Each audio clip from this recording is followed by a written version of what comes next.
নমস্কার বন্ধুরা, আজকে দেখো আমি জাম দিয়ে ম্যাঙ্গো কুলফি আর জাম দিয়ে জামের আইসক্রিম বানিয়েছি। তোমরা এরকমভাবে জাম যারা খায় না, বাচ্চা বলো বড় বলো, তারা এরকমভাবে বানিয়ে পরে জামের ম্যাঙ্গোর সাথে কুলফি দিয়ে জামের কুলফি বানিয়ে দিতে পারো। খুব সুন্দর, মানে জাম কেউ ধরতে পারবে না যে জাম দিয়েছি না দেখলে। তো আমি দেখো প্রথমে দেখো এক বাটি দেখো আমি এতগুলো, আমাদের পাশেই গাছ আছে, গাছের পাকা পাকা একদম জাম নিয়ে নিয়েছি। জাম নিয়ে পরে দেখো এগুলো সব আমি দেখো বীজগুলো ছাড়িয়ে নেব। আর ভিডিওটা পুরোটা দেখার অনুরোধ রইল, স্কিপ না করে, তবেই বুঝতে পারবে।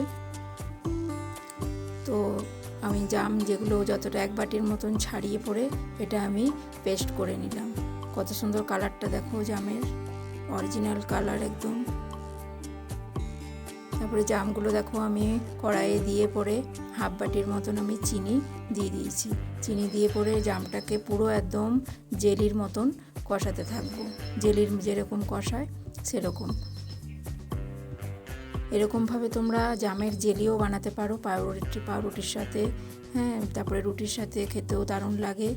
আর জামটাও খাওয়া হয়, যেহেতু এমনি গোটা জাম দেখবে কষ্টা লাগে কিন্তু আমাদের এখানে এই যে জামগুলো আছে না, এত মিষ্টি আর মানে কষা ভাব নেই, আর খুবই মিষ্টি আর শ্বাস অনেক আছে। তো জামটা খুবই, মানে জাতটা খুবই ভালো। তো এবারে দেখো আমি 1 কাপের মতন দুধ নিয়ে পরে দুধটাকে ভালো করে জাল করে নিয়েছি। জাল করে আমি তার মধ্যে দেখো আমি 1 প্যাকেট ওই 10 টাকা দামের গুঁড়ো দুধ দিয়েছি। আর তারপরে 1 চামচের মতন কর্নফ্লাওয়ার দিয়ে পুরো দুধটাকে আমি জাল করে ঘন করে নেব। ঘন হয়ে আসবে কর্নফ্লাওয়ার দিয়ে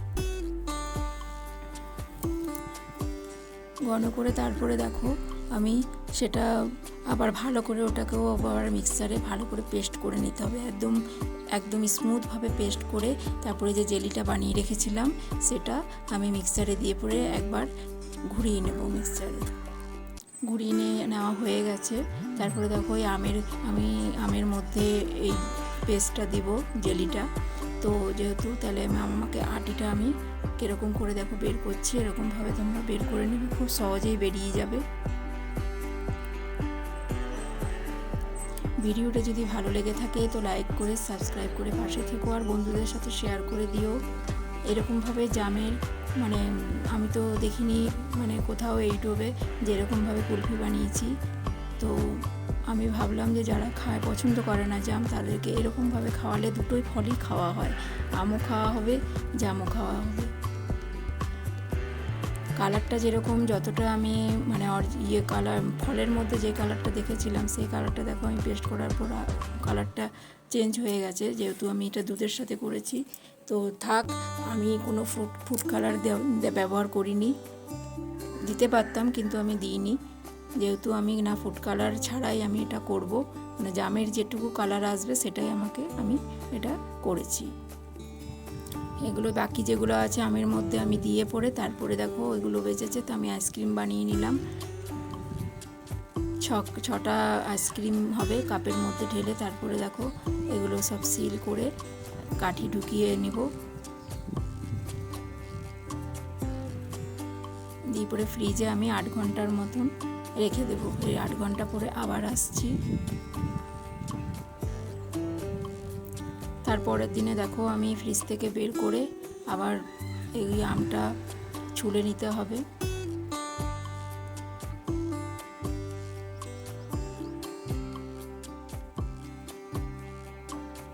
মানে এত ঠান্ডা যে আমটা ছিল যে আমাকে ধরে রাখতে হয়েছে, আর আমার হাজবেন্ড আমের চোকলাটা ছিলে দিচ্ছে, তো এরকমভাবে ছিলে গেল।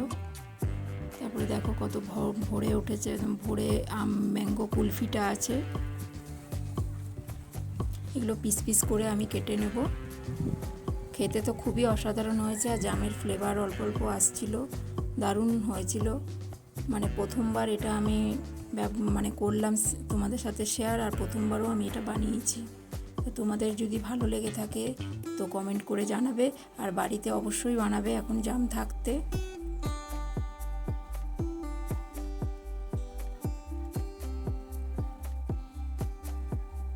কালারটা কিন্তু এমনি ক্যামেরার উপরে আছে বলে এরকম দেখাচ্ছে, কিন্তু অরিজিনাল যখন কালারটা যে আমি করেছিলাম তা কালারটা এর থেকে একটু ডিপ এসেছিলো। আইসক্রিমগুলোও দেখো বের করে নিয়েছি, খুব সুন্দর লাগছিল, মানে এত ভালো লাগছিল আইসক্রিমগুলোর টেস্ট ভীষণ ভালো হয়েছিল এই অল্প উপকরণ দিয়েই। দেখো ভিডিওটা ভালো লাগলে থাকলে শেয়ার করে দিও। নমস্কার বন্ধুরা।